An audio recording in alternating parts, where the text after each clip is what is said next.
dear student, here at Tejas Varma is interested in number theory and representation theory, and today we are going to give a talk on quadratic forms and the local world principle. Thank you for the introduction.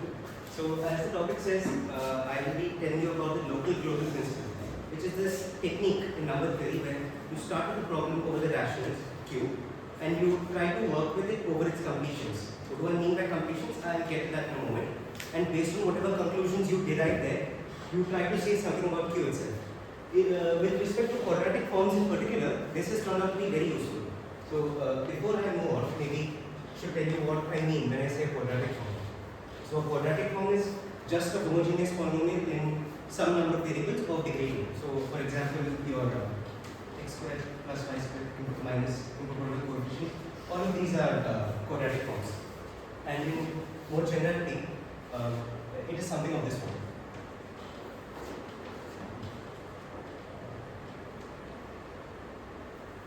Let's say I and j vary from 1 to n.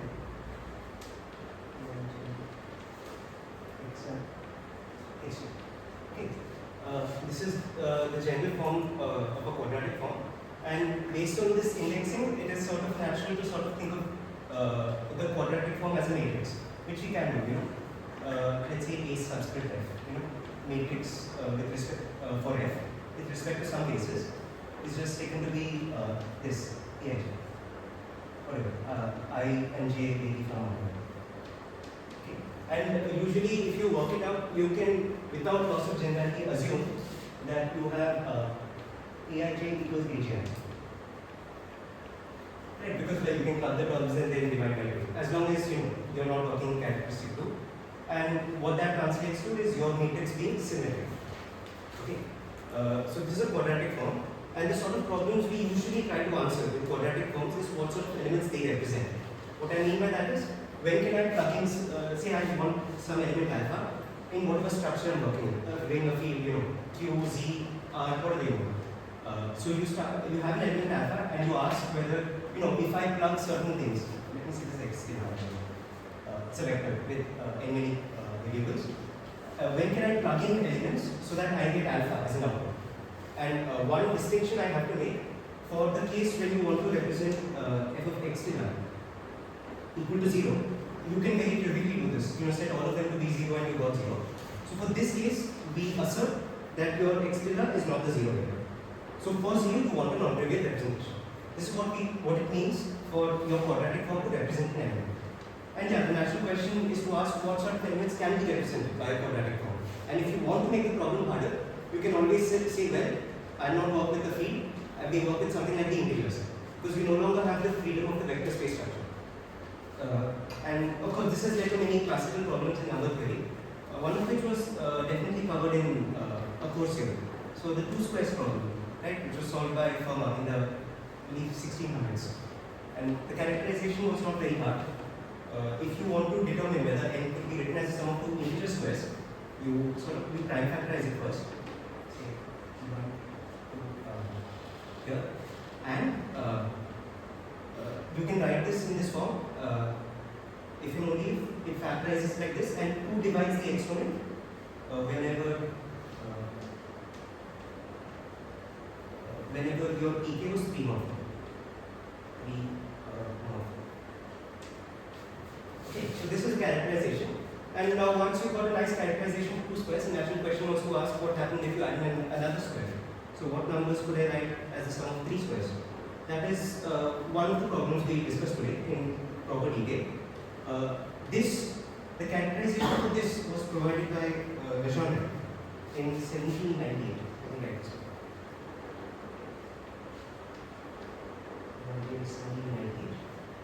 And it turns out that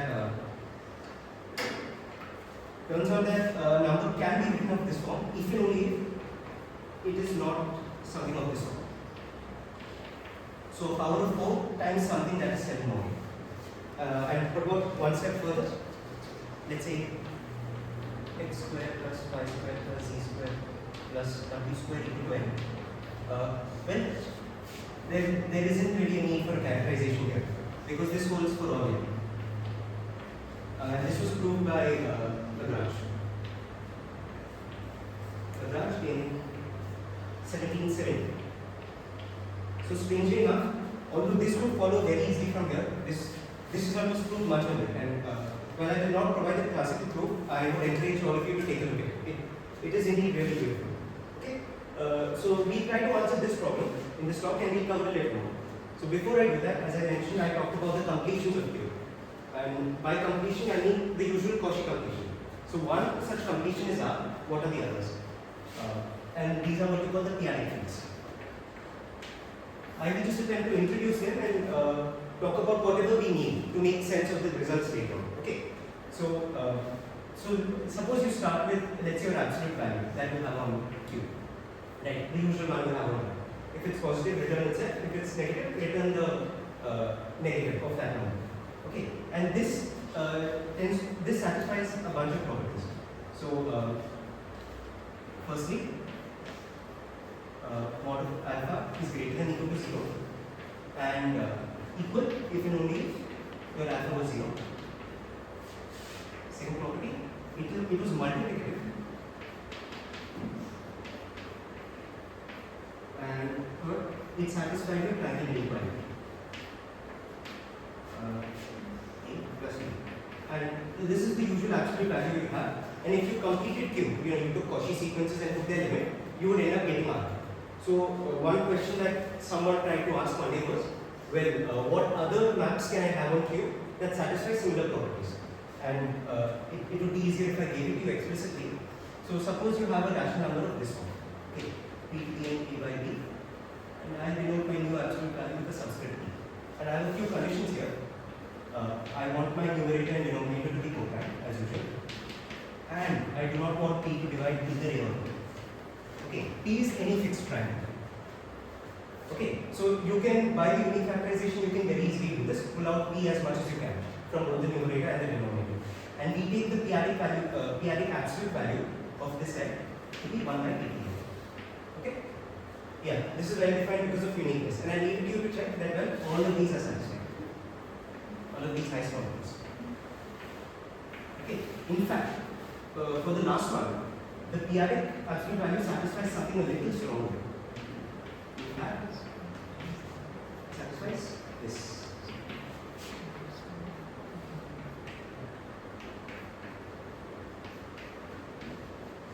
So it's no longer the sum but the maximum that is bounded by it. And when an absolute value satisfies this, it is called a non-Archimedean absolute value. And the induced metric, because now that you have an absolute value, then you can define a distance between two points. In the same way you will do it for R.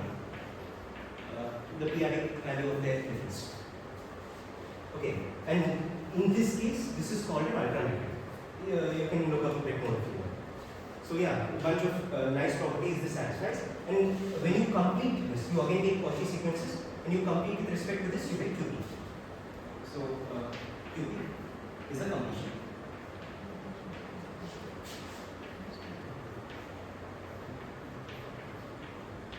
Now this description of QP, while this was how it was historically come about, it's probably easier if I gave you a more concrete way of looking at things. So maybe I'll do that now. One more thing to remark. This is a theorem by Ostrowski, but any absolute value that you can define on Q is either equivalent to the one you have on R or one of these p-adic valuations. So by taking R and all the QP, you have in some sense obtained all the completions of Q. Okay, that's just a remark. It's called Ostrowski's theorem, if you're interested.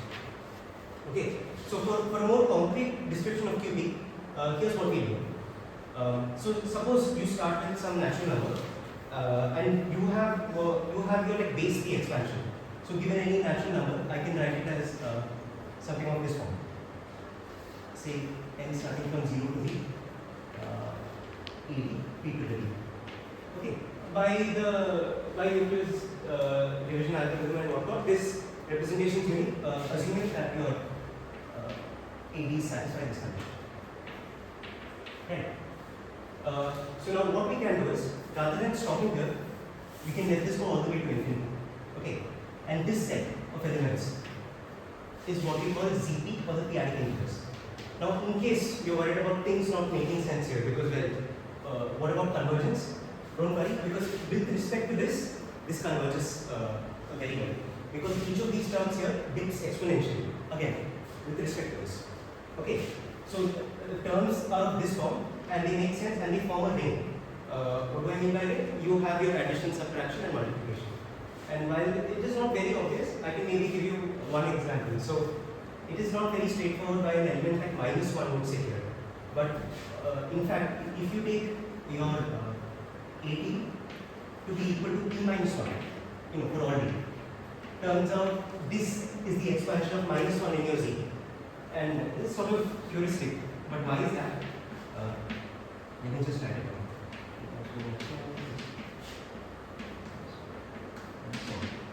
Right. What happens when you add 1 here? This becomes p, the p carries over here, add it here, you get p square, carries over here, and so on. And as you keep going, you keep killing every term and you get 0. Of course, this is very vague, and it's sort of like pseudo mathematics, but again, with respect to this, this is completely new. Okay, so take my word for it, this is an integral. Okay, yeah, so this is the ring of p-adic integers. An element, let's give it a name, let's say A. An element A with this expansion is called a unit if your constant term is non-zero. Again, it has to satisfy this condition. It's called a unit if it's non-zero, and this seems to suggest that in the ring you can invert it. Hold on to that thought, we'll come back to that in a bit. Okay? It's called a unit if this is satisfied. And now once we have this, we can very explicitly tell you what QP is. QP is just, 1 by p to k times your summation. AD p to k. Go all the way up to infinity. Okay? And now QP is a field, which means everything that is non-zero can be inverted. Oh, one more thing, I maybe should have specified here. The absolute value of 0 is defined to be 0. Okay. It's sort of implicit, but it's better if I write it down. Okay, so this is how you get the elements of QP. And assuming what I said here was true, the only thing that was non-invertible was stuff that was divisible by p. So all you needed to do to get a field was to invert p. Okay, and that's how you get QP. You can check that it agrees with this definition and all of that. But yeah, this is QP. So something akin to a Lagrange series. Yeah. And once you have this description, one more thing you can say. Every element in QP can be written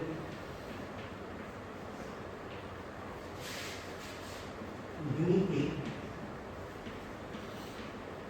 as p to the n times u, where n is any integer and u in Zt is a limit. Oh wait, small correction here.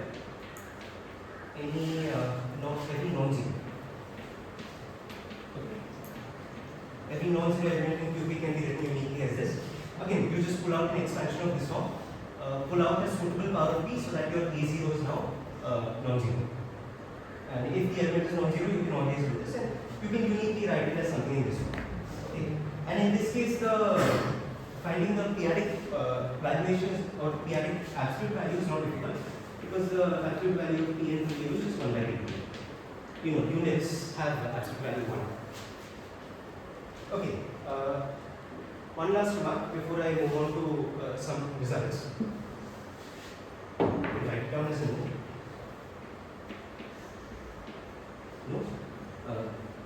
If you take your Zt, what happens if you go modulo p to the kz?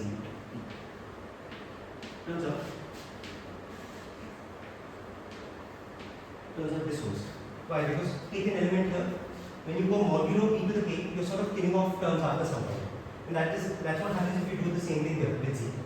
So that is why it is really easy to work with this ring Zt here, because it satisfies nice topological properties as completeness, while at the same time being similar to Z getting quotient.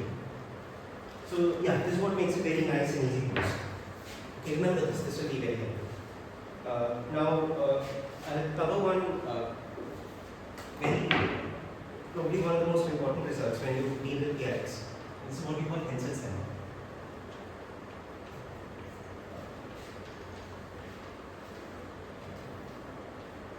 Hensel's lemma.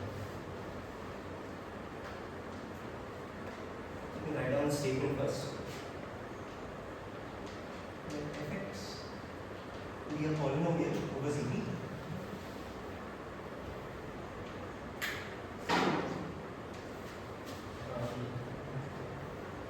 If f has a root u1 mod p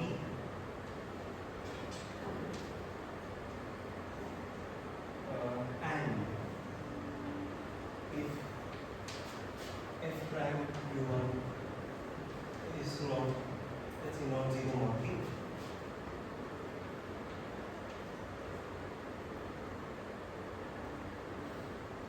then u1 lifts to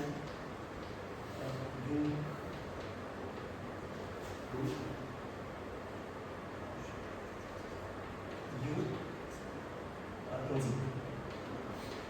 Okay. What do I mean by this? You start with a polynomial in Zp, you can go modulo p, it's just like what you have. And if you have a root u1 such that the derivative at that point is non-zero, by derivative I mean formal derivative, then your u1 lifts to a unique root u in Zp. By lifts I again mean you have an element u in Zp such that u is a root of fx and u is congruent to u1 mod p. Okay, that's all I mean when I say this. Now this is of course very helpful because now to some extent what it's telling you is if your polynomial has roots modulo p and if it satisfies that condition, which most of the time it seems to do so, then you can then you have those elements in Zp as well. So to some extent you are able to describe the algebraic elements in Zp using Hensel's lemma. Okay. As for a proof, I think I'll sketch it out and I'll leave the details to you.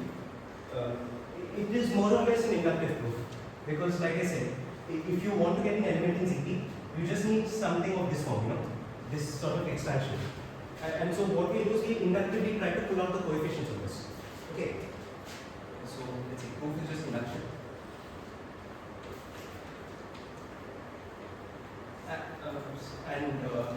And by the hypothesis, you already have a root modulo p. So your a0 you already have. Okay, we have u1. Let's say mod p.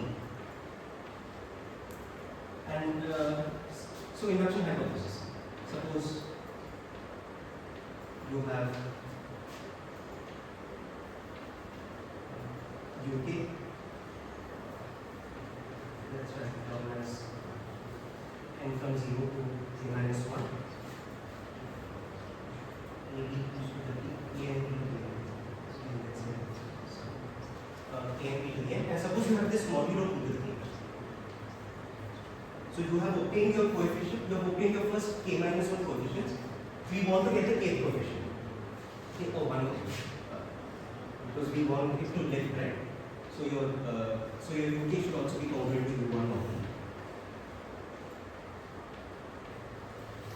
Okay, so we have this. We want to get the k plus 1 coefficient. So what we do is set uk plus 1 equal to equals uk.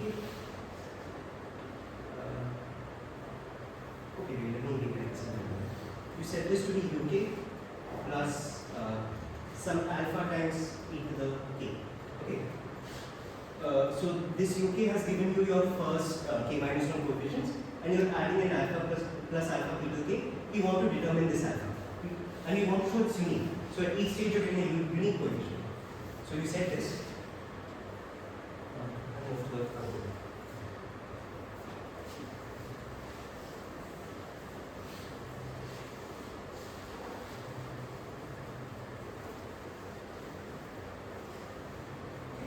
And you have that. Now the trick here, maybe one more line. So the trick here is to work with a Taylor expansion of f. And again, Taylor expansion with respect to all formal derivatives, check for yourself that everything's okay here. You do not really need the analytic nature of your polynomials. So, taking the Taylor series.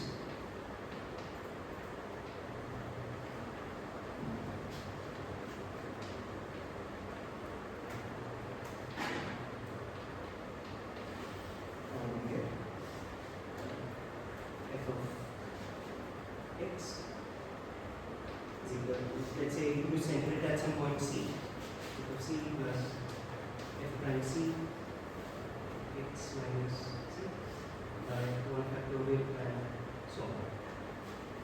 Okay, so this is the Taylor series of f, and now we're going to make some clever substitutions. So what we do is we take our x to be uk plus 1 and our c to be uk. Okay, we'll see how this stands in just a minute. So, let me write this one. uk plus 1.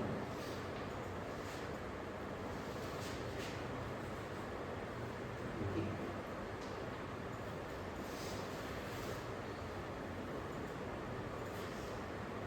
This is uk plus 1. And uk plus 1 minus uk is this one. So, alpha e to the k. And you keep going. But now we are working modulo e to the k plus e to the k plus 1. Sorry. Modulo e to the k plus 1. So let's say, let's write this down here. Mod e k plus 1. And now, since you have this, notice that all the later terms get filled out because you get higher powers of e to the k, get e to the 2k and so on. So there's no dots here. It's just this here, right? And let me go back here. Now, once you have that equation, we just want to show that there's a unique solution, and that sort of follows because your f of uk plus 1 minus f of uk, pull out the expand. This is divisible by e to the k because of how we define it. So we have this equation f prime uk. Actually, one more remark maybe. Your f prime uk plus. Let me just write it as uk we will come to f prime uk alpha e to the k. Right, and we are again working on p to the k plus 1. Now this side is divisible by p to the k, then using some elementary number theory. What this tells us is finding solutions here is equal to finding solutions to this by p to the k congruent to f prime uk alpha. But now you are working modulo p. Okay? And now what is your f prime uk modulo p? It's just f prime u1. Because uk was congruent to u1 modulo p. And now this is where that other condition comes in. Since this is non-zero, not p, you can find a unique alpha. So at each stage we found a unique coefficient and hence we have alpha is unique. And hence we have. So fill in the details, it should not be very difficult. So yeah, a very, very useful result, but turns out there's a stronger version, which I will not prove, but the proof follows in a very similar manner, stronger version. All you have to do is keep most of the statement and you replace f prime of u1, you replace this with f of u1 p-adic, because these are elements in ZT at the end of the day. This makes sense. It should be strictly less than the derivative square, the valuation square. Okay, so you can replace this condition with this, and the statement still holds. Very similar proof. Okay, this will turn out to be useful in some cases when the derivative is non-zero. As you will see, when we work modulo 2, this problems seem to show up. One more remark. What do you do when you have polynomials of more than one variable, which is what we usually have with quadratic forms? In that case, you just work with the partial derivatives. So as long as any of the partial derivatives are non-zero, you can fix all the other variables to be constant and reapply the same argument. So even in the multivariate case, everything is covered. Okay. Now, just before we move on, maybe a few examples just to familiarize ourselves with this. Let A by B be a rational number such that P does not divide your denominator. Then what can you conclude? Then you can conclude that your A by B is indeed in ZP.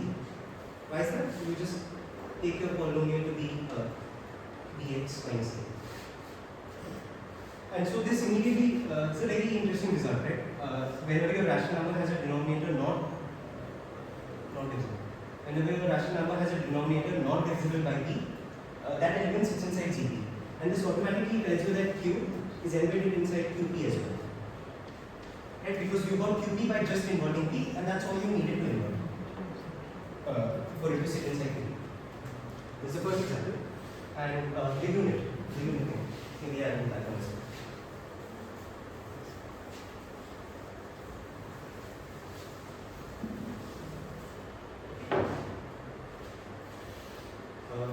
Second example.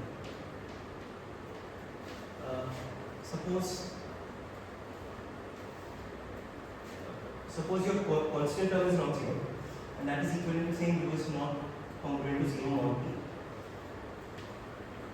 Then u is a unit. This is in ZP, by the way. This is a unit. Why is that? You can just take fx to be 2x minus 1. Okay?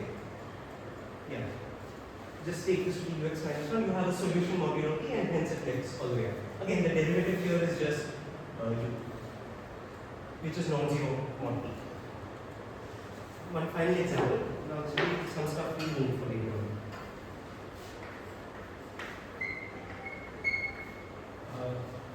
Last one. So now, since we are working with quadratic forms, it would be helpful if we could explicitly describe what all the squares in your QPs are. And that is not hard to do because every square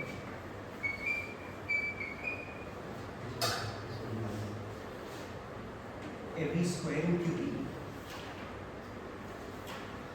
is of the form. So, you know every element in QP is of this form. What are squares of this? It's of the form p to the 2n times u squared. U is a unit. Right? So, if you have a number of an element in QP of this form, it is a square if and only if your exponent is even and this unit was also a square. And when is that also a square? I will only give you one direction, but it turns out that u in ZP is a square if and only, here we have to unfortunately break things into two pieces. Say case 1. If and only u is a square mod p, u is a square mod p, and this case works when p is not equal to. And why is that? You can take your polynomial to be x squared minus 2.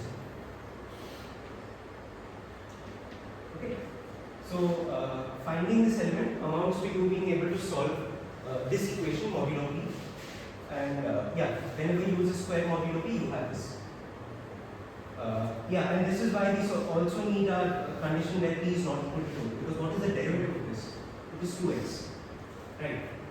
And this x is anyhow chosen to be a unit. But modulo 2, this term gets killed off. So we cannot use Hensel's lemma to determine the squares, or we cannot use that version to determine the squares in Q2. But for when p is equal to 2, the condition is just this. A unit is a square in Q2 if and only if it is one module. And to prove this, we will need this conversion. Okay, I'll leave it to you to work out the details. Okay, so this is just a brief primer about the p-adics. I think we've covered more or less whatever we need. So maybe now it's about time. I'll move on to the main result.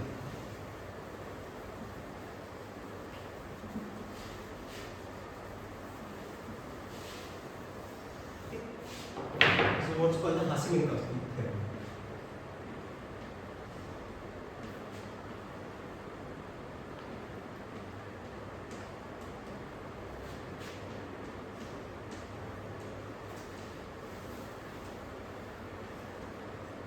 Hasse-Minkowski theorem. Let f be a quadratic form. I will say this without proof because it is rather long, but we will make use of it to prove some nice results. Let f be a quadratic form over Q.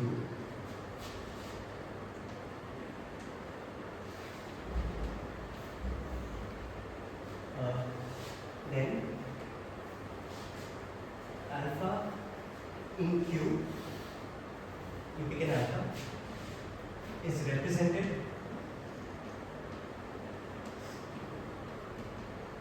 by the polynomial f in Q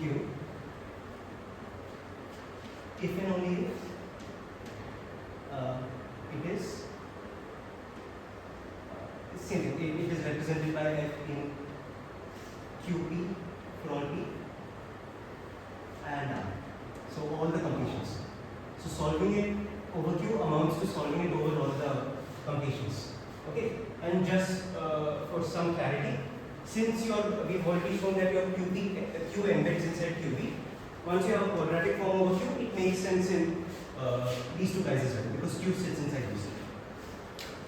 Okay, and now why is this theorem really useful? Because for one, I mean, over R checking something is the output of a quadratic form is very easy, right? Because I don't know, if I give you something like this, just an example, say, what is this? X square minus y square. Okay, over R, I'm going to be doing a bit of hand-waving here. Over R, to some extent, your forms are going to look like this, with more variables. The point is, either or, you can always like diagonalize it, so your matrix can always be diagonalized, spectral theorem. And the coefficients, if the coefficients are all positive, then over R your form can represent any non-negative element. If the coefficients are all negative, it can represent any non-positive element. And if you have a mixture, you get everything in R. That is because every positive element in R is a square and so on. So over R determining if there is a solution is very easy. Over QP, when P is not equal to 2, because of Hensel's lemma, again, it is not very difficult. Because for the most part, you are just solving it modulo P. Q2 sometimes poses a problem, but not as much as it would if it were in Q. So this is a rather useful result, and we can finally make use of it to prove the first result that I promised, which is the 3 squares theorem. Legendre's 3 squares theorem. Okay. So the problem says that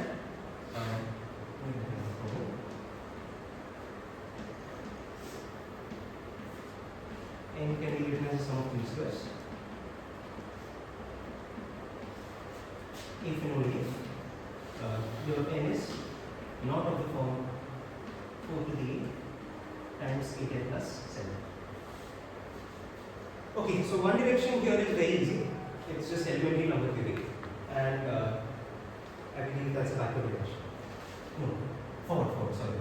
The forward directions are very easy because for suppose you have 4 to the 8 times 8n plus 7 could be written as a sum of 3 squares. Okay, for the sake of contradiction, suppose a number of this form could be written as a sum of 3 squares. Now, suppose your A was positive, or rather A was non-zero, then go modulo 4. If you go modulo 4, this term is skipped, and you are left with this 3 squares summing up to be 0. But modulo 4, your squares are just 0 and 1. So in order for if the left side is 0, the only possible way of obtaining 0 is if all 3 of them are 0. My point here is that as long as A is positive, all 3 of these guys must be even.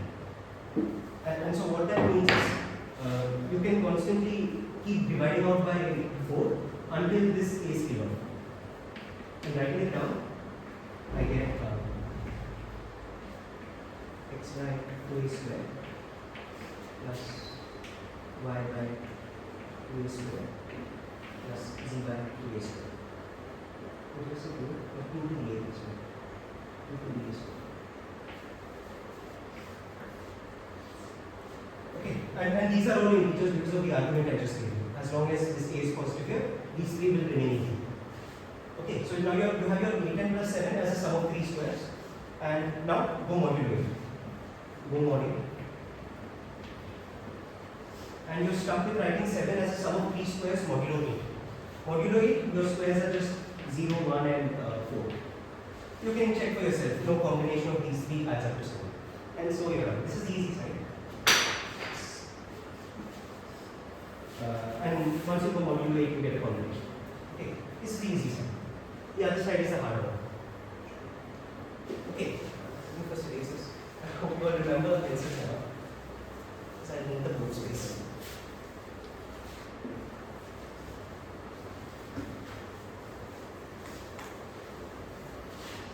Okay, now for the other direction.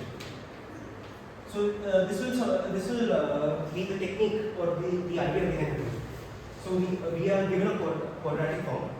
We'll first try to solve it over Q, and it amounts to us being able to solve it here. Once we solve it here, we'll automatically get a solution over Q, and then I'll make use of a lemma where given a solution in Q, you can descend down to Z and get a solution in Z itself. Okay, so we'll first solve it over. First solve over completions of Q.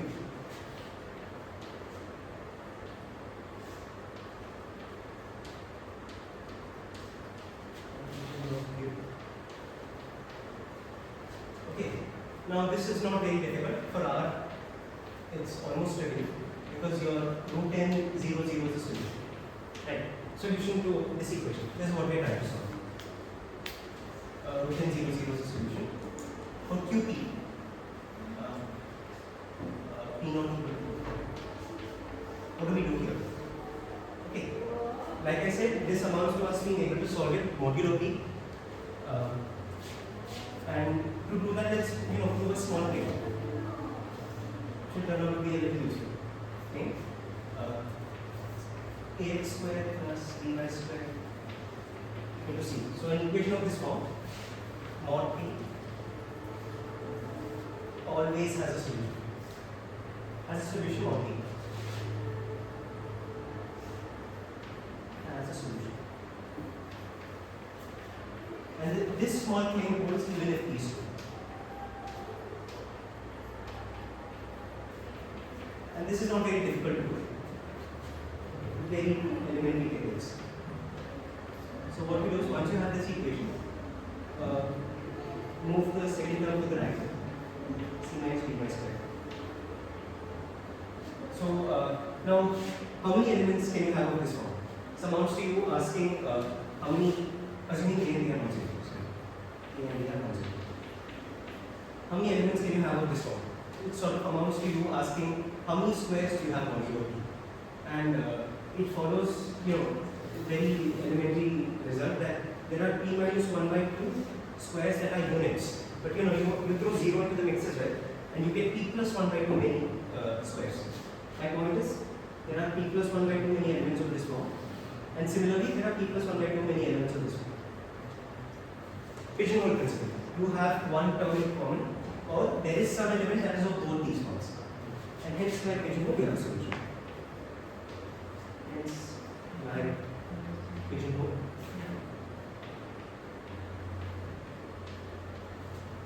There exists a solution.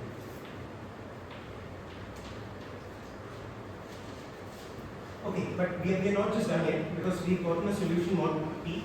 To lift it, we have to ensure that our derivative or one of the partials was non-zero. And let's go back to that equation.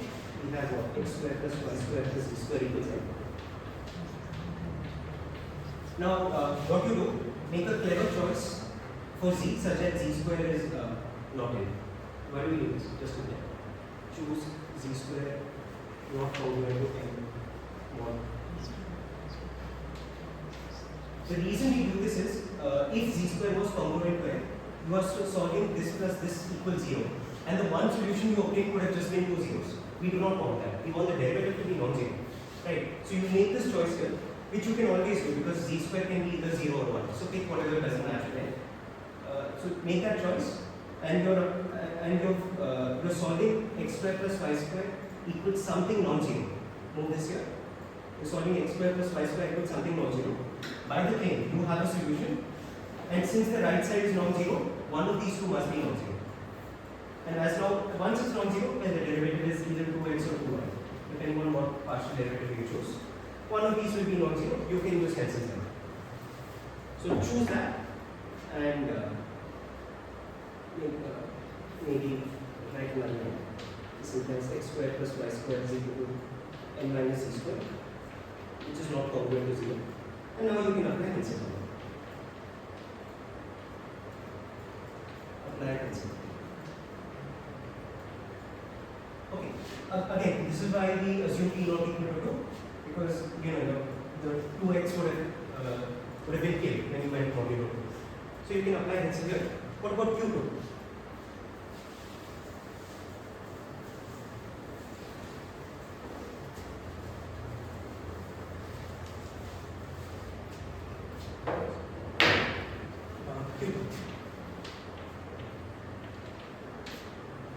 Did I erase that? I think I did. Okay, so for Q2, what were the squares? Write it down here. Squares in Q2.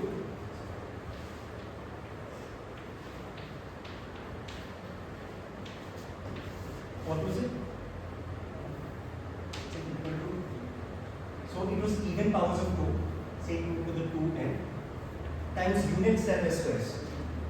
And what were the units? Units were stuff that was 1 module. Unit squares were 1 module, right? So these were the squares in Q2. And this would be helpful. Let's rewrite the equation. X square plus y square plus z square equals n. And let's say your n is 4 to the a times 8k plus alpha. What are your choices for alpha?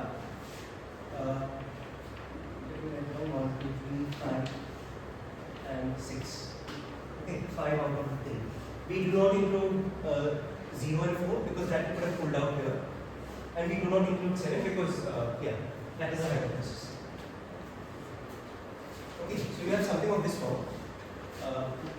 What you do is, you take your x square to the 4 to the a times 8k plus 1. Okay, this is a square in Q2. And once you have this, the solution is, or your equation is just boiled down to solving this 4 to the a times alpha minus 1. And I'll leave it to you to check. I mean, we're just checking 5 different cases. By taking your y square and z square to be some elements of this set, 0, 4 to the a, and 4 to the a plus 1. All of these three are squares, and I think you can make appropriate substitutions to solve everything of this form. Just case fashion, 5 different cases, you always have a solution. Okay, so hence we solved it over R and all the p-adic fields. Hence, Hasse-Minkowski theorem. Hence, by the Hasse-Minkowski theorem, we have a solution in Q.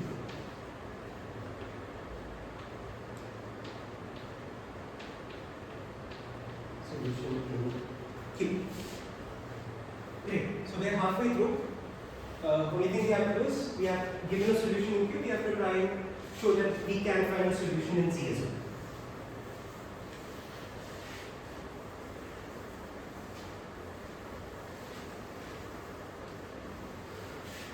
Okay. Now we will do this by using a lemma called the Davenport-Cassels lemma.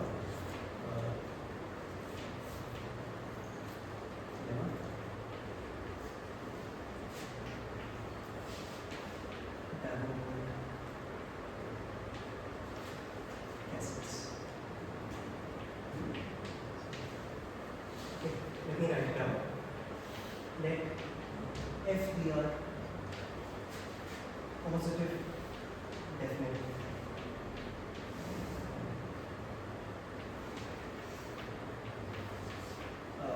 Quadratic form. Just try to do it. What do I mean by positive definite? That means whenever you substitute a value, you're going to always get something positive. And you get 0 only by substituting 0. It's equivalent to saying that that matrix, the corresponding matrix is a positive definite matrix. Okay. Assume this is positive definite. And assume that for each, let's say, x tilde, which is x1 up to x into the n. Let's say n, because that's the convention we've been going with. N is sort of the rank of the quadratic form, the number of variables it's taking. Let's do this, and assume that for each x tilde, there exists a y tilde in z n, such that f of x minus y is less than 1. So you some sort of an approximation. Right? Assume that you can always do this. Then if an integer is, I mean, we can always take natural numbers for the positive is represented in Q, it is in Z as well. In Z as well. Okay. And why is this lemma enough? Because, okay, let's prove lemma, then we will make use of it. The proof is a little computation, so bear with me for this one. Okay, what we first do is we define a scalar product on our, well, this vector space. Define your x tilde dot y tilde to be half of x minus x plus y. You can check that this is indeed an inner product. This is an inner product.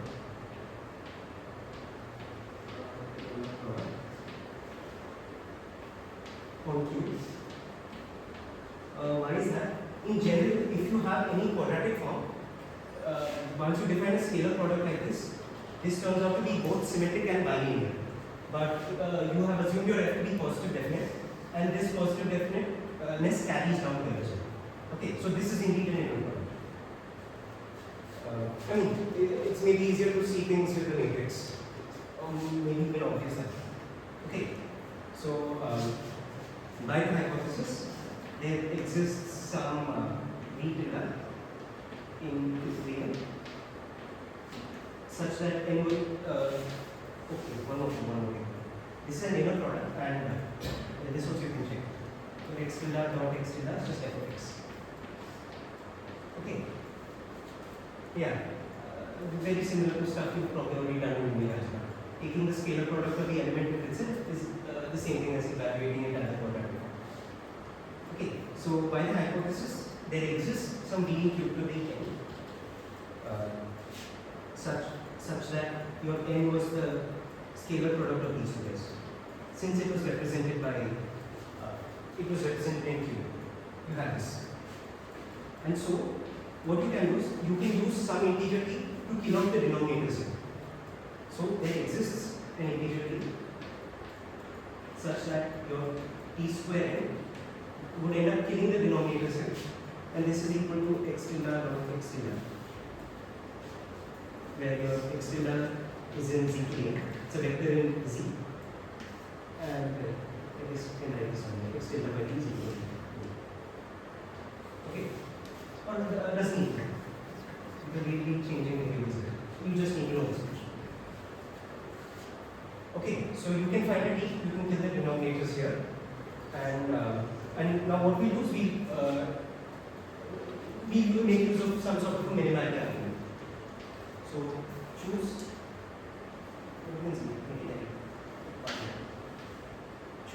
t minimum.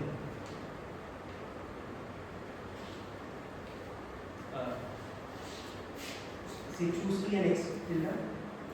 Let me get this. you choose your t and x tilde such that t was linear. T is linear. So what our objective is to show that t was 1. Right? Because if t is 1, then your n was the dot product of two things into x. And x dot x is just f of x. Okay.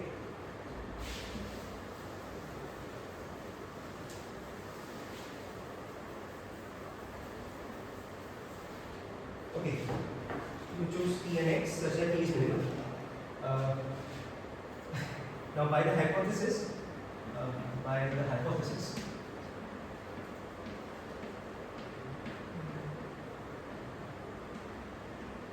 there exists y tilde in Z to the n such that,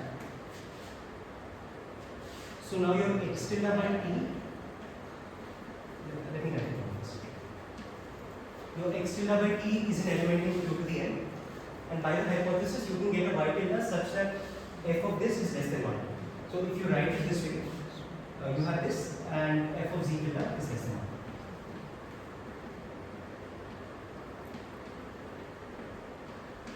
Okay, you have this. Now, we'll split it into two cases. If z tilde not z tilde equals 0, what happens here? This implies that x tilde by t is equal to y tilde. And what does this in turn imply? Your dot product of y tilde dot y tilde is n. Okay, and here we are done. Right, because we found some integer vector that represented n. Okay, so here we are done. Now what if it was non-zero? We will derive a computation here.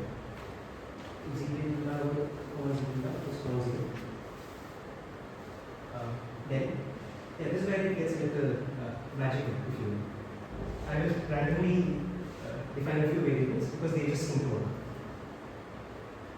Let me write all of this down. Then take this 2 minus x tilde of y tilde. E prime being defined to be a plus b, and x prime being defined to be ax tilde plus b tilde. Okay, I promise we won't sit and do this for very long.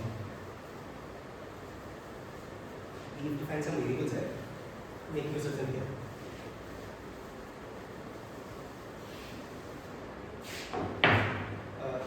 First thing we do,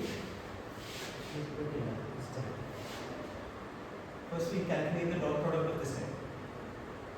Okay, dot product of this x prime, we get ax square x tilde plus 2ab x tilde dot y tilde. I mean inner product, so it commutes as well. Plus b square y tilde. Okay, make the relevant substitutions. B a square. Your x tilde dot x tilde was, where I go? Here. X tilde dot x tilde is just e square n. So this is a square t square n. Now from here, 2 x tilde y tilde, move it that way, you get 2nt minus b. Right. So plus ab, 2 x tilde y tilde, from this it's equal to 2nt minus b, and plus b square y tilde dot y tilde is n plus k is equal to this.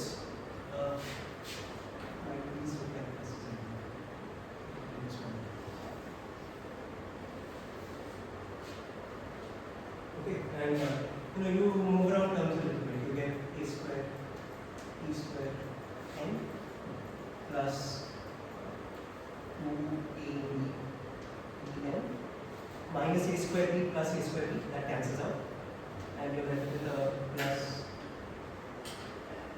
b square n. This is just n times ab plus b whole square, and that is nt times b.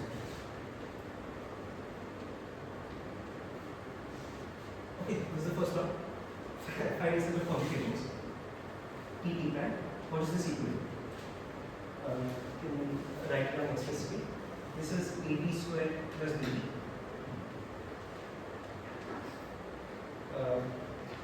Now your a is your b is here, substitute. This is t square y dot y minus n plus t d.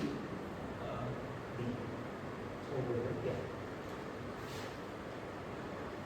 2nt minus 2x of y. No. This is just t square y dot y minus t square n plus 2t square n. So, okay, let me first write down this one. This is 2t x dot y plus nt square, right? You get a minus nt square and plus 2nt square. This is just t y tilde times x tilde dot producted with itself. Okay, and yeah, we get this. This is also equal to something we already know, right? Z tilde. So you pull out the t square, you get y minus x by t dot y minus x by t. You get it. This is t square z tilde dot z tilde. Now from here we can pull out the contradiction agency because your t prime, cancel t from both sides. It implies your t prime is just t times z tilde dot z tilde. And what is z tilde dot z tilde? Yeah, this is less than 1, right? So this is less than t. And this leads to a contradiction because we chose t to be minimum. Okay, so we are done with this level. Unfortunately, we had to do this to get the final result at the end. So yeah, this tells us that if your form satisfies this, and if it's represented in Q, you can represent it in Z as well. We already know our form, say x squared plus y squared plus z squared.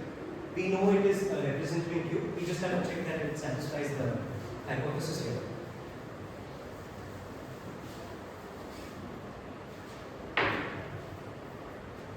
And this is your form. Okay. Is it work? Yeah, it's very obviously positive definite in Q as well. Some of these terms. And last thing you have to do is just check this condition. So given x, y, z in say Q3, what you do is you take x naught, y naught and z naught in Z3. So you want the form to approximate it as well as possible, right? So what you can do is you can choose your x naught such that this happens, right? Difference between any two integers is 1. So given any rational number, you can get within a distance half, within an integer, right? You can do the same thing for the other two as well. Y minus y naught and z minus z naught. Okay. So you've chosen your x naught, y naught, z naught such that this works. And well, just substitute it into f, right? So this plus this square plus this square. This is less than equal to half plus half plus half. Sorry, 1/4 added 3 times square. This is less than 3 by 4, which is less than 1. Okay, so our form is positive definite, satisfies this, and from what we've done, any n of that form for n not equal to 48, 8, 10%. This has a solution Q, hence by the lemma we can represent it in n as well. So another long way of proving this very, very nice result, the characterization of these terms. Okay, now with that, I also promised most of this, but that's not very clear.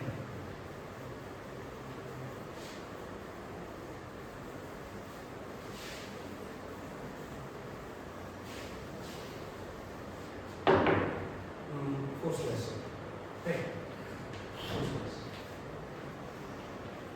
And this is due to Lagrange. Well, not this proof. The first proof is due to Lagrange.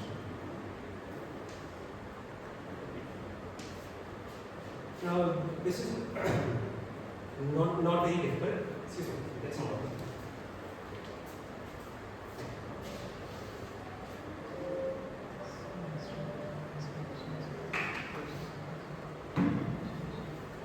Yeah, sorry.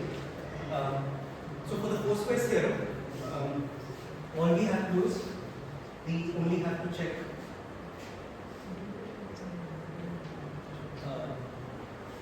numbers of this form, right? 4 to the times 8m plus 7.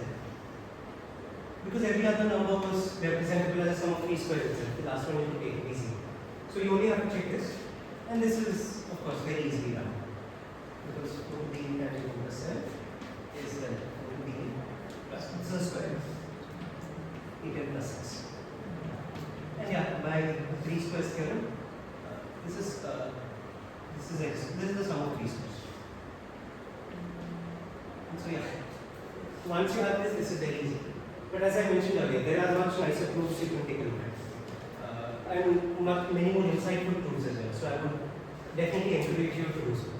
So 3 squares and 4 squares are one more smaller result, which is of a similar way.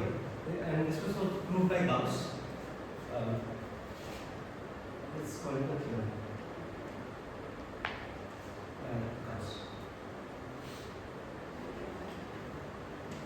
Okay, and what this tells you is that every integer n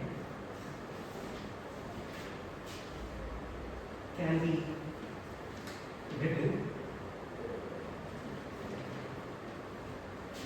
as the sum of 3 triangular numbers.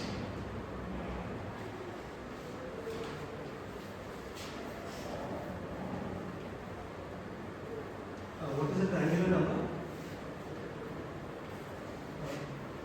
Triangular number is something of this form, m times n plus 1 by 2. And then why is that? Your m times n plus 1 by 2, this is just equal to the sum of the first 10 integers. Quite triangular number where you can just arrange, if you had these many dots, you can arrange them very nicely in the form of a triangle. Nothing more to it. Okay, the theorem by Gauss. With the 3 squares theorem, the proof for this as well is very easy.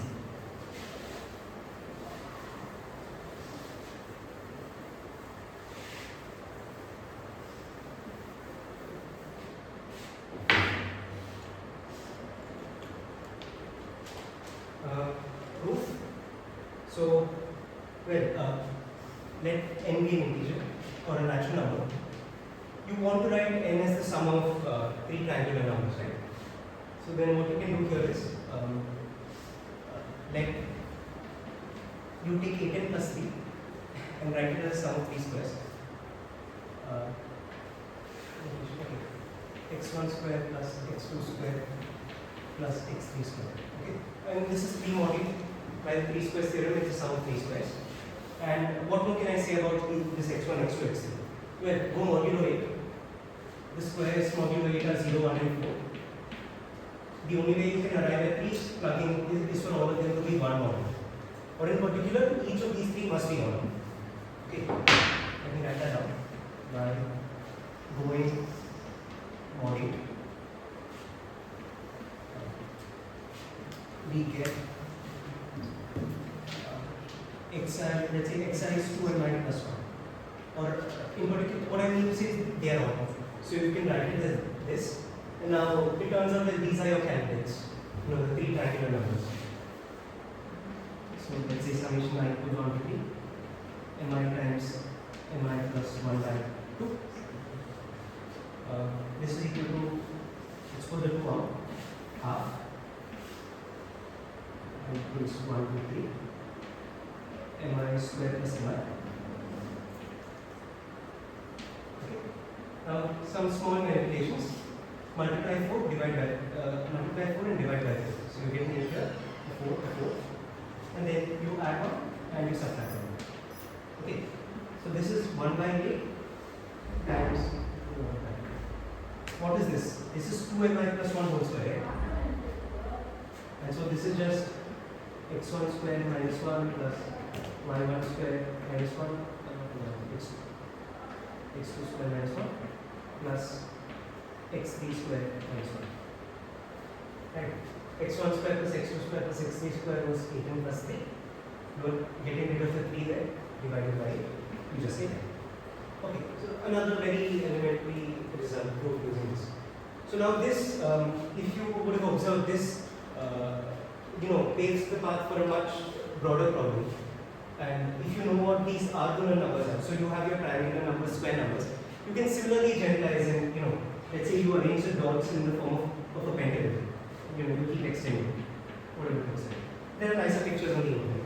So you have a notion of the pentagonal numbers, hexagonal numbers, and so on. And so then it took you 3 triangular numbers to write, to express every integer. It took you 4 square numbers. The only natural assumption is that it will take you r many orthogonal numbers. And this was in natural Fermat fashion. He claimed without proof. But it took another 200 years and it was proved by Cauchy in the 1800s. I will not provide a proof, but it indeed is true. So every orthogonal number, every natural number you can write as a sum of r many orthogonal numbers. And if you want to know, you can take a look as well. There is a closed form for the kth orthogonal number or whatever. So very, very interesting problem. Okay. Now, I believe I have some time. So I will cover some theory on integral quadratic forms. Before that, because this is rather important. So we've talked about quadratic forms and how Hasse-Minkowski theorem works. Natural question: can I generalize to higher degrees? So if I have homogeneous polynomials of higher degrees, does some sort of a Hasse-Minkowski theorem work? So if I can represent an element over all the completions, can I do it over Q as well? Unfortunately, no. So there is one easy counter example I can give you. Counter example.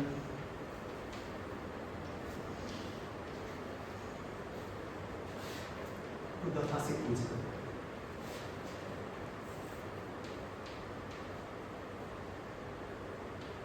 Hasse principle. Okay. And now I will write down the polynomial. But as we try to show why it's a counter example, it will be clear why these coefficients were chosen. Okay. So x squared minus 2y squared times x squared minus 17y squared times x squared minus 34y squared. Okay. So this is the polynomial I take. This is a degree 6 homogeneous polynomial in 2 variables. And now my question is, can I represent 0? And like I said, representing 0 means these two are at least one of them is non-zero. So we got a non-trivial solution, right? I mean, very obviously you do not have a solution in Q because you should not dehomogenize the polynomial. Assume your y was non-zero, for instance, and you get this. It amounts to solving this polynomial. Divide by y square again.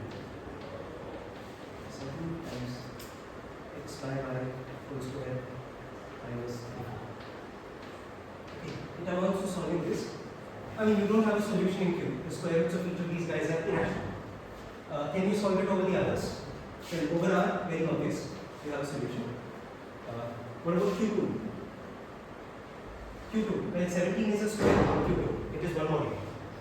So 17 is a square, and so you have a root. What about Q70? I mean, I'm having to take these two cases separately because I will eventually want to apply principle. Q70, what happens here? 2 is a square. Why is 2 a square in Q70? Because 2 is a square, 2 is congruent to 6 square, what's it? Right, 36 minus 2, 32. So, I mean, you have this, 2 is a square mod 17, and we gave the characterization of it. So, in Q70, 2 is a square.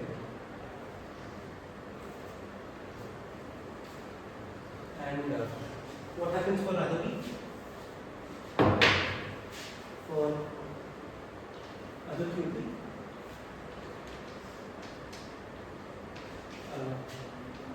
You use some properties of the Legendre series. 17 by 8 equals 34 by 8. My point is, when you work modulo p, if 2 is a square, same argument you have. If 17 is a square, again you have. If neither of them was a square, because of this property, 34 would turn out to be a square. And so you have a solution over all of these guys, but you do not have a solution in Q. So this is a contradiction. Okay? Yeah.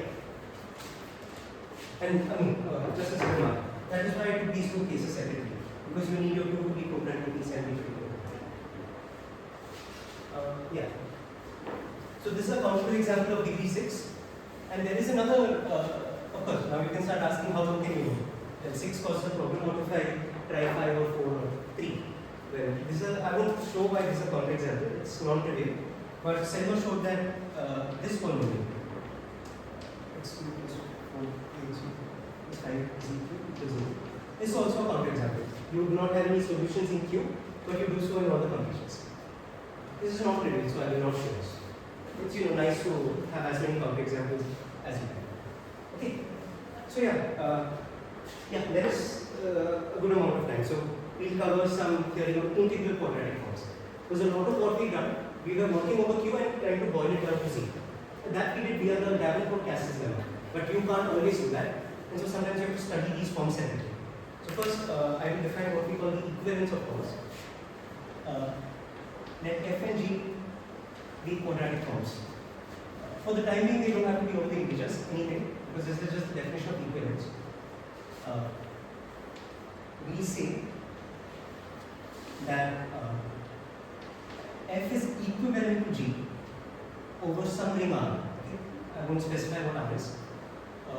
We say this happens if when you have your matrix AF, you have your matrix AG. If you can write it in this one for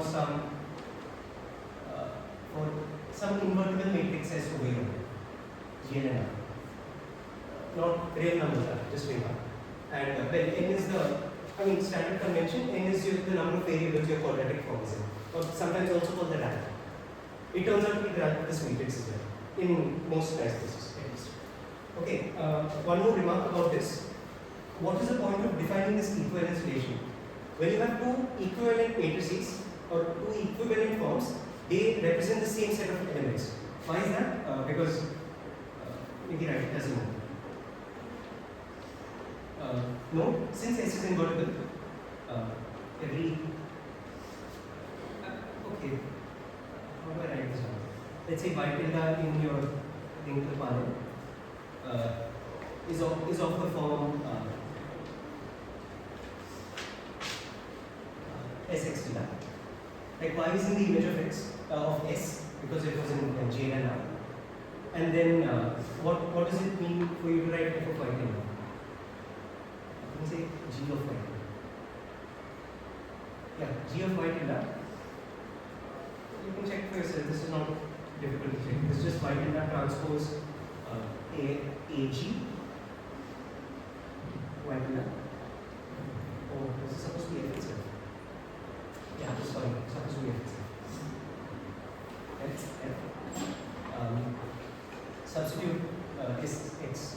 So you get x tilde transpose s transpose ag s x tilde. And this is just ag. So yeah, this is my point. When you have two equivalent forms, they always represent the same set of elements. Converse is not true. I'll give you a counterexample in a moment. Well, I'll give you an example, counterexample every. Okay. Example. Let's sort of try to understand all the equivalence classes of quadratic forms over R. Let's fix a rank. So the quadratic forms of rank n over R. By R I mean this time we are numbers over R. Okay, let me see equivalence classes. Equivalence classes of quadratic forms of rank n over R R, which is precisely of this form. Okay. So you can have your x1 square plus up to xn square. Well, you can keep going. So let's say you have R many positive coefficients, and then you start having negative coefficients. Is it more visible?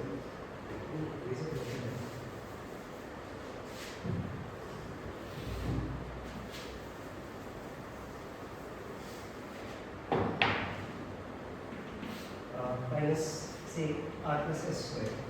And you can keep going until all of them are negative.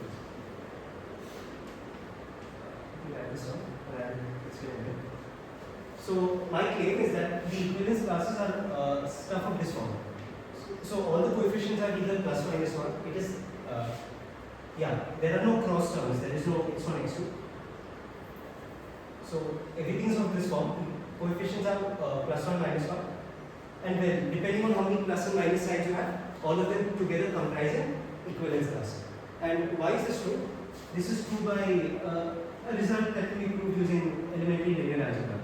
This is called Sylvester's law of inertia. Sylvester's law of inertia. And what that tells you is that A and B symmetric matrices over R. Let A be symmetric over R.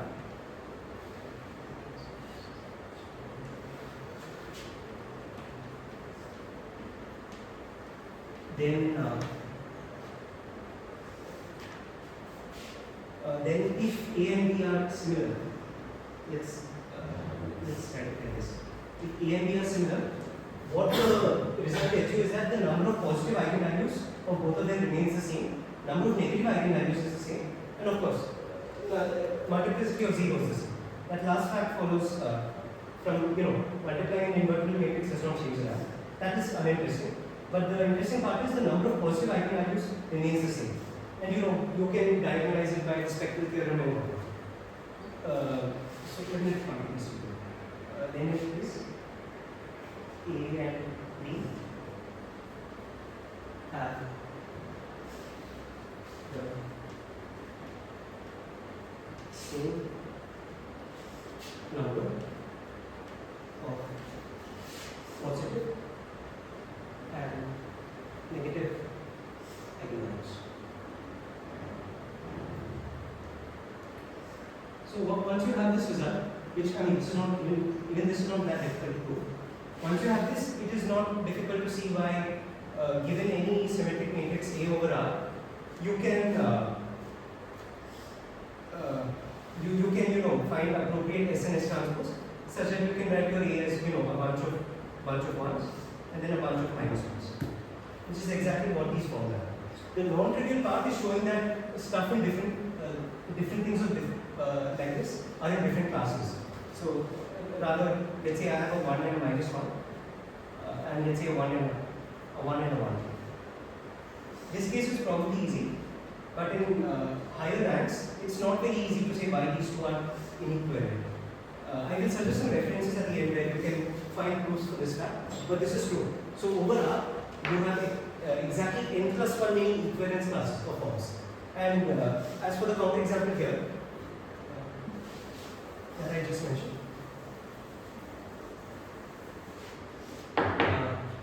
let's say example. So you have, let's say, x squared plus y squared minus z squared and x squared minus y squared minus z squared. Okay, so based on what I've told you here, these two forms are inequivalent because they have a different number of plus and minus signs. However, both of them represent the entirety of R. So it's a contradiction to the converse of this. Two forms that represent the same set of elements, but they are not equivalent. Okay. Yeah. So I guess one more very interesting remark one can make. No?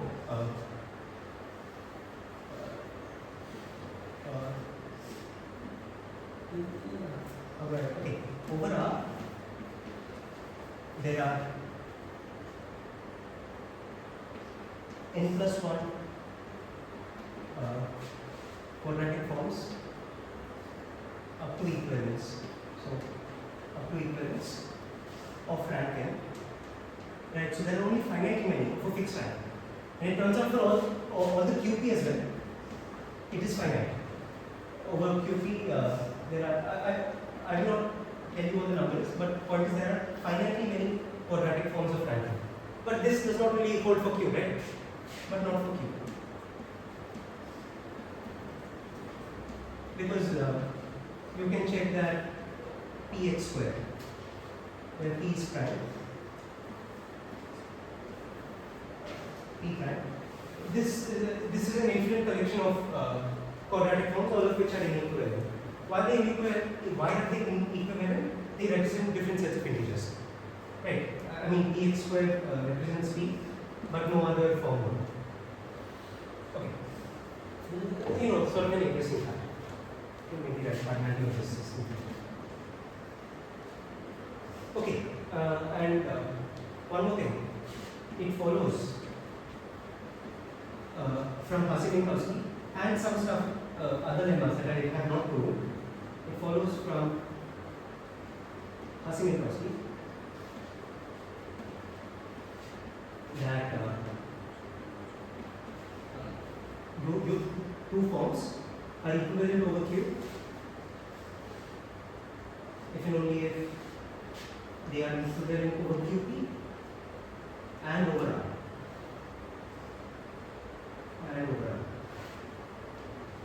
Okay, this follows. It's also very nice example. That's the interesting thing, you know. You have this, but somehow you do not have finiteness of forms of a fixed rank. So naturally, once you have this for Q, you go to Z and you ask, well, can I do the same thing for Z? So more precisely, my question is, if let's say f is equivalent to G over Z, if and only if f is equivalent to overall ZP, which are the completions of Z, and then for R we do not really have a corresponding nice analog of Z, so we leave that as it is. Anyhow, forms over R amounts to just checking positivity and negativity. Right. And so this is the question. Do I have this? Unfortunately, it turns out no, you do not. In most cases, you do not. So let me write this. No. No. You do not have this. Okay, and I'll again give you a counter example. I'll not do this.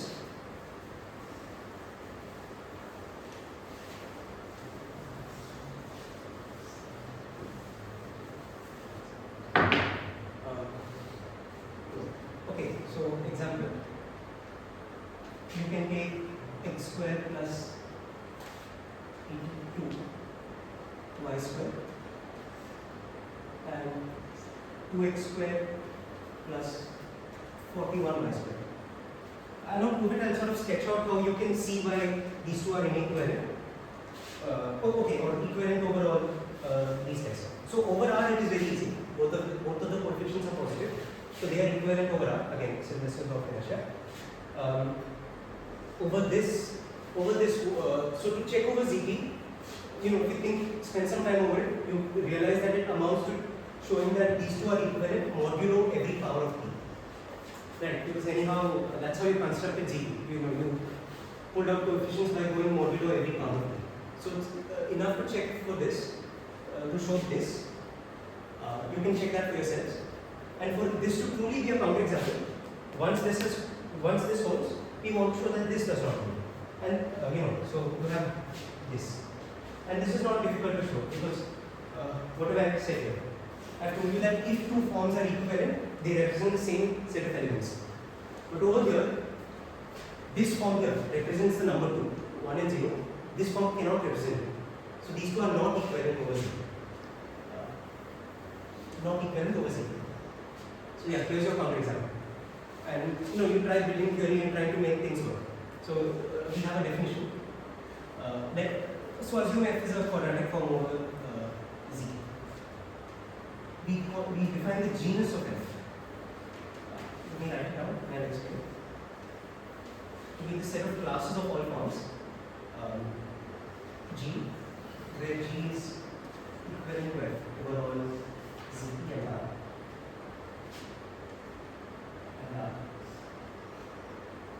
And how do we define these equivalence classes? We say the class of G is equal to the class of H if G and H are equivalent over Z. H are equivalent over Z. Okay, this is what we take the genus of F to be. So if you go back to this example, these two are two different classes within the genus of say this. So they lie within the same genus. Again, equivalent over these guys, but not here. Okay, and now although you do not have your Hasse-Minkowski for Z, you have suitably nice enough paradox when you are working with the genus. Turns out that the size of the genus of any quadratic form is always finite. This is one very nice result. Another result, if F represents in ZP and R, ZP for all times again, ZP and R,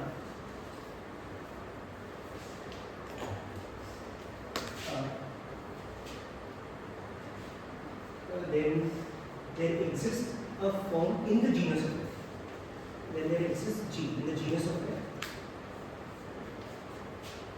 Such that F represents F. Okay, so if the genus of your form turned out to be 1, you have your Hasse-Minkowski. Right, that's what this result is. But in case the genus is larger, what you can guarantee, there is something within the genus that represents your identity. These are all very highly non-trivial results, but beautiful at the end of the day, because while this fails, you have obtained suitable analogs. Right? Okay, one last thing, but this is also very nice. Another sort of a local global principle, but for this Z case.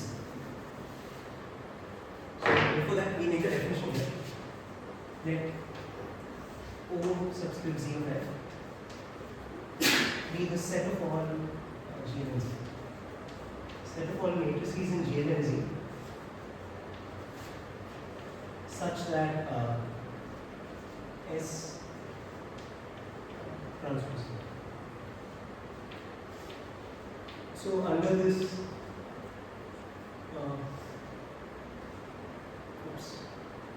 under this operation, the form remains fixed.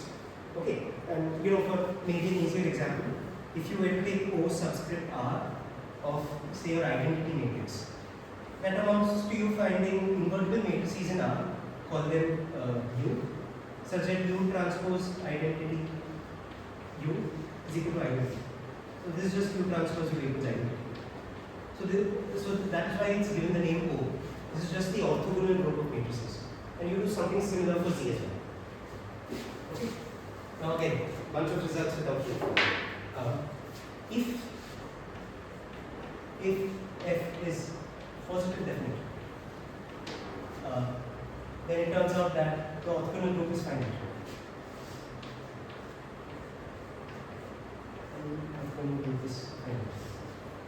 This is not easy to do, but if you want some intuition behind it, once F is positive definite, you are sort of working with an n-dimensional lattice and you are acting on it. And so, you try to work things out, so you can maybe convince yourself that, it possibly should be finite. So if F is positive definite, then the size of the orthogonal group over Z is finite. And there is a very nice formula to some extent. Okay, one natural question you may ask is, once I have the genus of F, how do I know how many elements there are in the genus? And this is given by a very nice formula.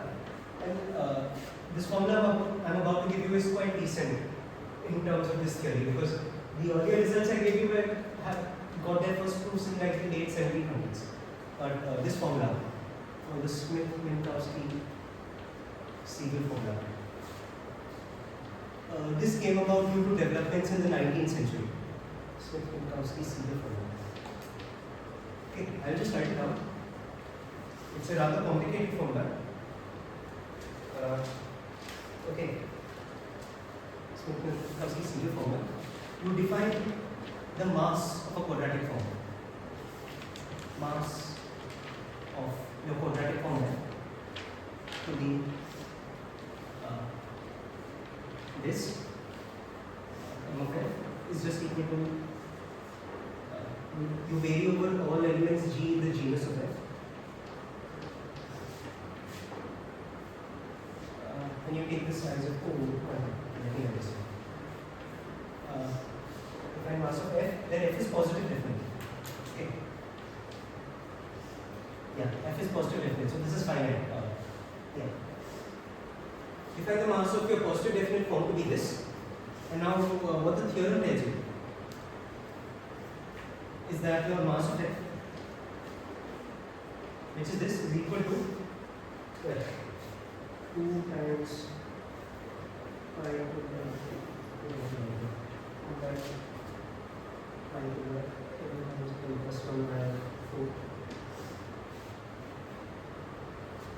product J equals 1 by 2. So your gamma function, gamma J by 2. Again, there's another product. This time on 1 primes. 2 prime.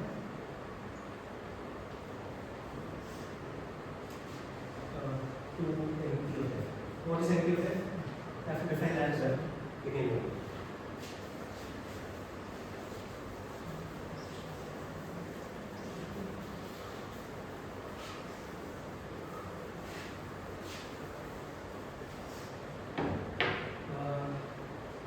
NP of F is just p to the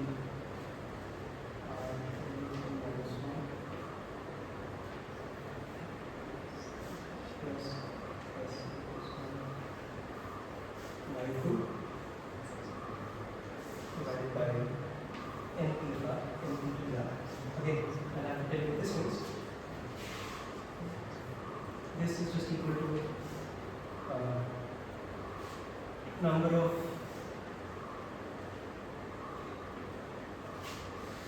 n cross n matrices mod p to the r such that x transpose Ax, A being AF, is congruent with AF mod p to the r. Okay, rather complicated. And again, what do R and S mean? S is just the highest power of P that divides the determinant of A. Okay, S is highest power of P dividing the determinant of AF. And your R is just taken to be very, very large. R large enough. So this result is a little analytic in nature. So yeah, the reason I gave this formula, of course, not that we can really sit in a few minutes and make sense of it. The point I'm trying to make here is this n of p to the r is somewhat similar to an orthogonal group modulo p to the r. So you are obtaining information about your mass for Z by somehow considering things over powers of all primes. So to some extent, by understanding these groups in ZP, you are able to make conclusions about Z. And yeah, this to some extent counts the number of elements in the genus, not exactly. It is sort of like a weighted summation. So you know, the larger the orthogonal group, the smaller is the corresponding reciprocal. You're somehow counting the elements in the genus, accounting for multiplicity. That is one thing. One more thing.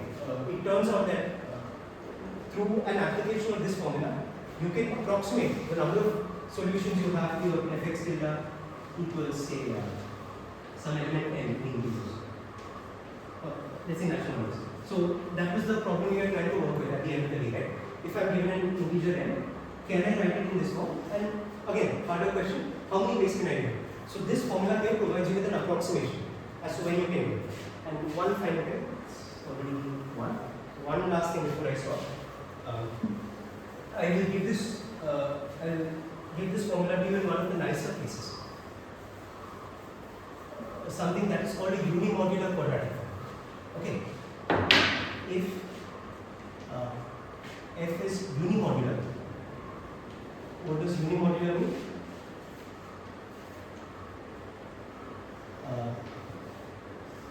Unimodular means non-degenerate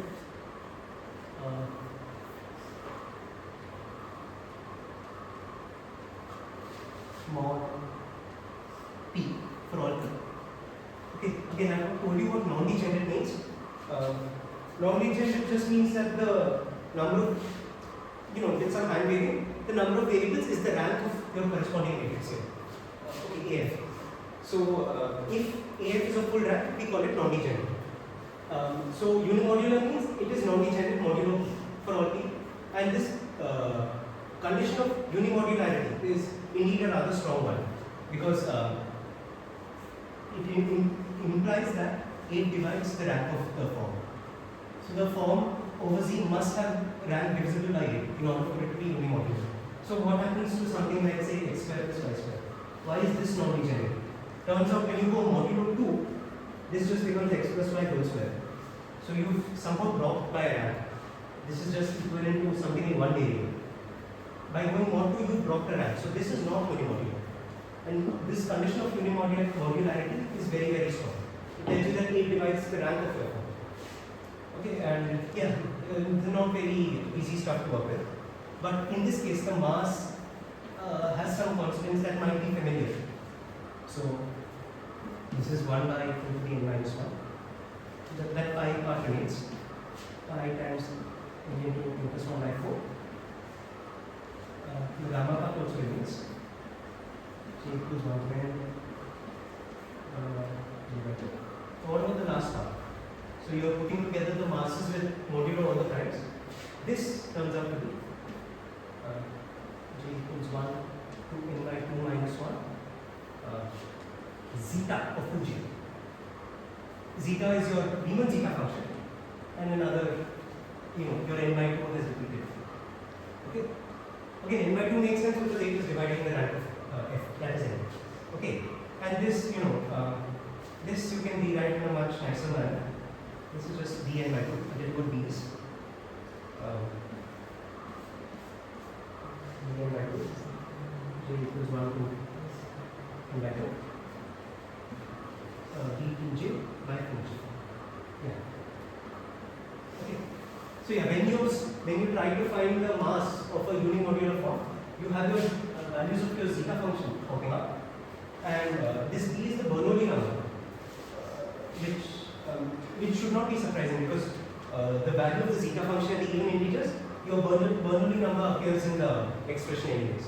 I believe we have some sort of coefficients of this Gaussian expansion, but we don't have to worry about that. So yeah, once you have this is not very surprising, but yeah, very, very nice result. So using analytic methods, you're somehow able to tell how many forms you have in the genus, with multiplicity and all sorts of stuff. And this has led to much broader conjectures in the theory of algebraic groups and stuff. But yeah, I think that's all I have to say for today. Do you have any questions?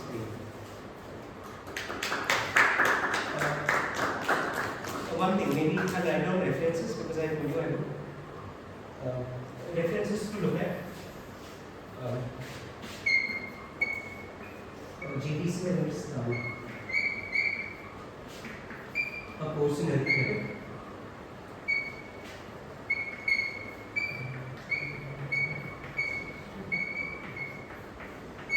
So a lot of what I've told you and more can be found in great detail in this book.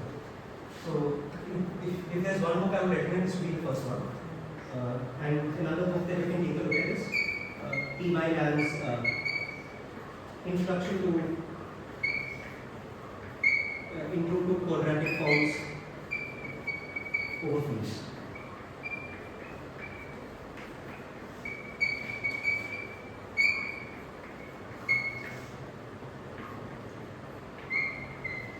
The second book has a lot more, especially if you would like to know about this sort of local global principle for number fields rather than just you.